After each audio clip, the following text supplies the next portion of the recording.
Practically তো বিরোধী দলের নেতা আমি ছিলাম, তো টেকনিক্যালি ছিলাম না। কেননা পার্সেন্টেজ অফ ভোট অর্থাৎ ভোট শেয়ার এবং এজ অপোজিশন লিডার যেভাবে সরকারের বিভিন্ন বিষয়ে যেগুলো কি বলে এই জনগণের হিতকর নয় বা ভুল, এগুলোকে তোলার দিক থেকে আমার তো মনে হয় যে তখন যিনি বিরোধী দল নেতা ছিলেন তার চাইতেও বেশি আমি চেষ্টা করেছি। উনিও চেষ্টা করেছেন, তাকে আমি করছি না। এটা এক। দুই হলো যে বিরোধী দলের নেতা শব্দটা একটু নেগেটিভ, নেতিবাচক। বিরোধী দলের নেতা মানে হলো সরকারের শুধু বিরোধিতা করে না, এটা part and parcel of the governance. আমাদের সংবিধানের যে মাহাত্ম্য হলো এটা, এই দেশে শুধু শাসক দল না, বিরোধী দল এবং তার নেতাকেও সাংবিধানিকভাবে স্বীকৃতি দেওয়া হয়েছে পার্লামেন্ট এবং আর সমস্ত এই যে এই হাউসগুলোতে। তো এই জায়গায় দাঁড়িয়ে যে বিরোধী দলের নেতা হিসাবে আমার কাজ হবে সরকারের যে সমস্ত ভালো কাজ, জনহিত কাজ, এটাকে দুহাত তোলে সমর্থন করা এবং এটা যাতে আরও সুন্দরভাবে সঠিক সময়ে ভালোভাবে রূপায়িত হয় এই ক্ষেত্রেতে আওয়াজ তোলা।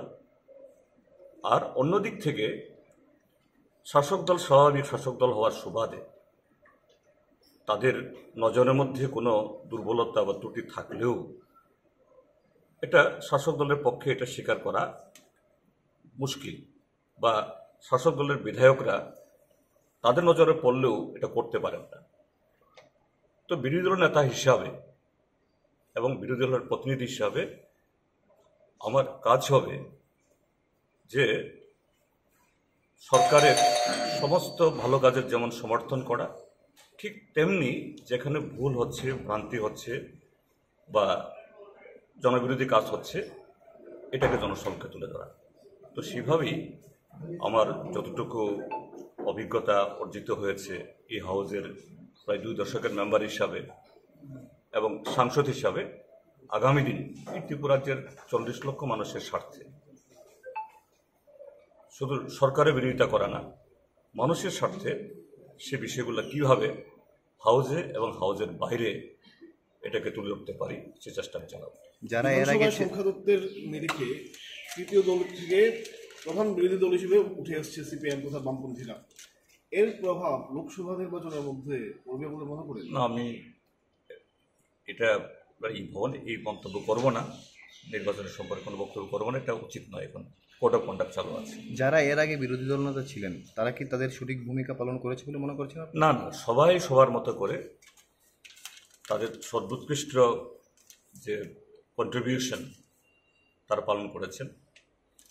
তারা যে ধরনের ভূমিকা নিয়েছেন, কতগুলো 21 বছর তো আমি সাক্ষী ছিলাম, সেগুলো যেমন তাদের কাছ থেকে আমি শিখব এবং গত 1 বছরও যিনি ছিলেন তারও অনেক চেষ্টা ছিল তার সমস্ত এরকম ভালো কাজ জনস্বার্থে, আমি পার্টির কথা বলছি না, জনস্বার্থে সেগুলো যাতে কাজে লাগাতে পারি এটা আমি চেষ্টা করব। অবশ্যই আমার আগে যারা বিরোধী দল নেতা ছিলেন প্রত্যেকেই তাদের দায়িত্ব তারা পালন করে গেছে। নিয়ম, আমাদের ত্রিপুরা রাজ্যে বিধানসভার আসন আছে 7খানা। এতদিন ত্রিপুরা মথা ছিল বিরোধী দলের এবং যার নেতৃত্ব করতেন অনিমেষবাবু। ত্রিপুরা মথা যখন ভারতীয় জনতা পার্টিকে সমর্থন করলো এলআই পার্টি হিসাবে, অটোমেটিকলি ত্রিপুরা মথা এবার চলে গেল শাসক দলে সাপোর্টার হিসাবে, এলআই পার্টি হিসাবে। তো out of 60 number MLS, CPIM have 10 numbers.